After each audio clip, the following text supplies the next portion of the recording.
Chapter 24. New Routine. We continued on in a similar fashion for more than a week. One morning, we got a call from Anton. I put it on speaker. "Good morning, my lovely friends." His voice rang out with gusto. Way too much for this time of day. "Morning," I drawled, still groggy. "We'll see if it's a good one or not." "Ignore her, Anton. She's just a grumpy butt in the morning. What's up?" Michael was more of a morning person than I, even though it was a low bar that I had set already. "How is life as roomies?" Anton inquired brightly. "It's fine, but Anton, when do you think it'll be safe to assume that I'm no longer a target for Nicola? I'm really tired of looking over my shoulder all the time." I leaned against the kitchen counter. I caught a glimpse of my reflection in the microwave door. I had a fairly bad case of bedhead. I tried to comb my fingers through my hair, snagging it in places. "I'm hoping soon. My sources at the police and ranger stations are keeping an eye out for suspicious activity. Once he starts hunting, there should be a trail. The question right now is, what's his diet? Is he picky with his blood or not?" Anton added, making it extra gross. I shuddered. Part of me really doesn't want to know, but I know my safety depends on knowing. Still, bleh! I made a gagging sound. I poured my coffee, getting out the creamer and making it just right. I sipped from the side of the mug, smelling the aroma and letting it wake up my face. "Anton, I'm pretty sure you wouldn't call first thing in the morning just to ask how things are over here. What's this call really about?" Michael furrowed his brows in concern as he waited for a response. It was quiet on the other end for a moment. In a strained voice, Anton started. "I think I may have pinpointed Davor's motivation to become a god. If Nicola is anything like Davor, it might be the same for him. I don't know how I didn't connect the dots before, but he talks about it over and over again in the journal." "What?" I asked, feeling impatient. Anton must have picked up a paper from the rustle we heard on his end. "At one point, Davor wrote it most succinctly. 'What good is living forever if I have to hide?' Davor was sick of living in the shadows. He wanted the respect and fear that is given to a god to be his own, and there is certainly no way to do that if no one knows you exist. However," Davor went on, "for now I must hide in order to save myself. I am not powerful enough to take on an entire village, let alone a city or more." He goes on to complain about not wanting to hide, not wanting to wait, but feeling compelled to for survival. There is a pause while he let the awful idea settle. "Anyway, the point is, Drew, he wanted everything that comes with being a god, but didn't have the power to make it happen. Guys, what if Nicola is similar to Davor in that way?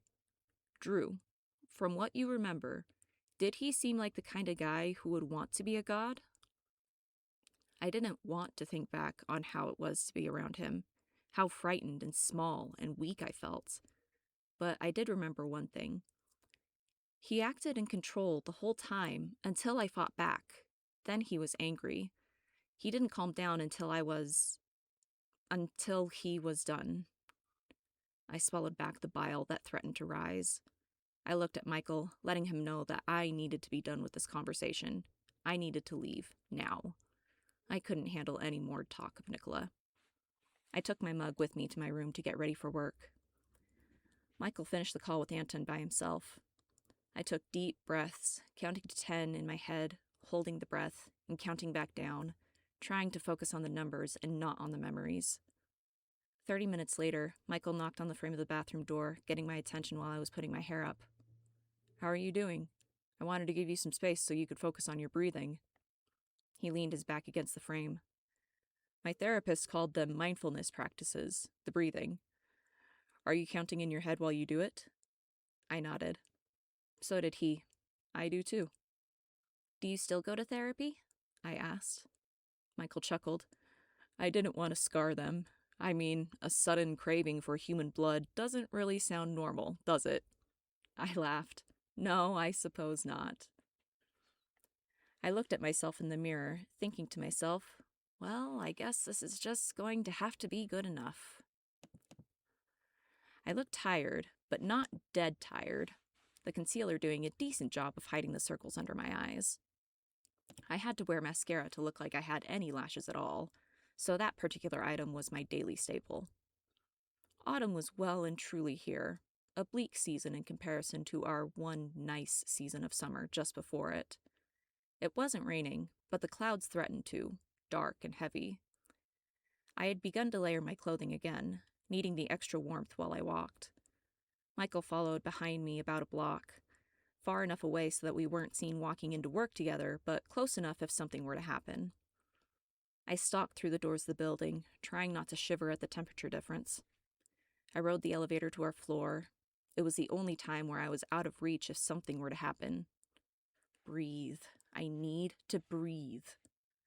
I didn't want to call attention to myself the second I got to our floor. I heard a ding and the doors opened. I stepped out, walking toward my desk.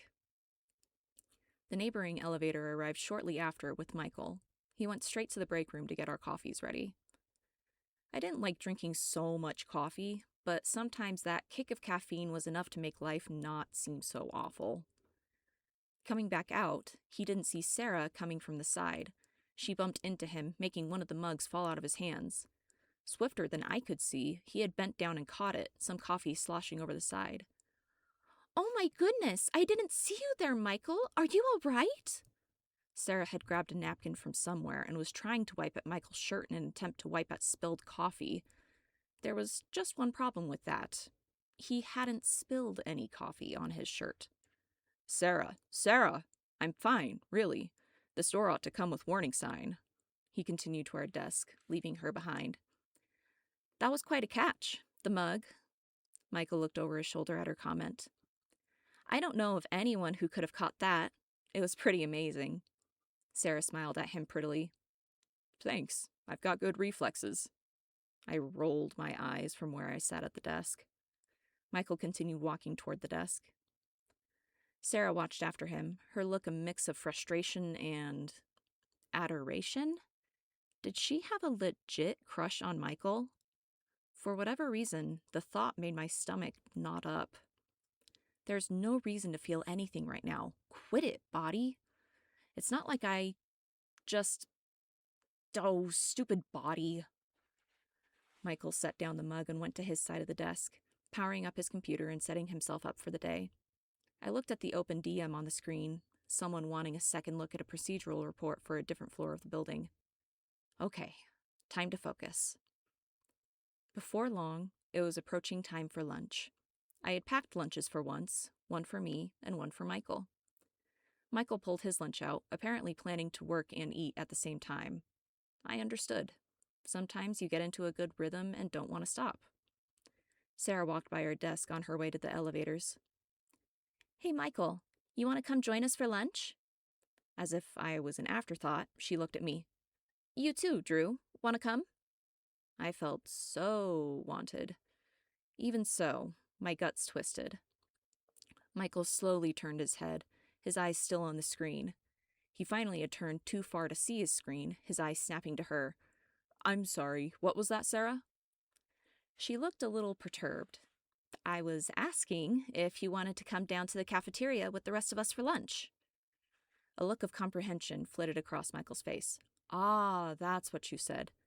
Thanks for the invitation, but I'm really on a roll with this contract. Maybe next time?" Sarah gave a small smile and nodded. She didn't wait for a response from me before walking to the elevators, others waiting for her there. She looked back at the desk and caught my eye. What was that look she was giving me? Was that jealousy?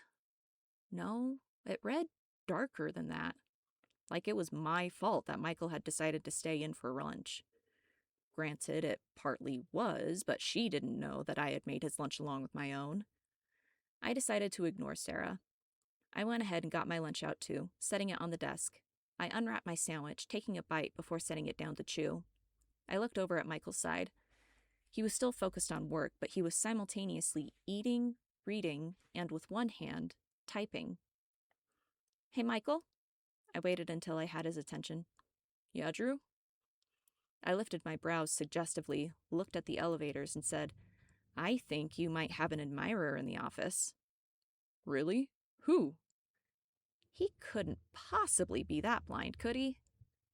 I looked at him a moment longer before shaking my head. No. Michael looked utterly confused, then a tad angered. What do you mean, no? I put my elbows up on the desk, twining my fingers together in front of my face. I mean, if you are that oblivious to the women around you, I'm surprised that you ever go on dates. He drew himself up. Hey, I'm not oblivious. I bet I could guess it. Is it Sarah? You just picked the last woman besides me that you've spoken to. I wasn't about to admit that he got it right on the first try. Yeah, right.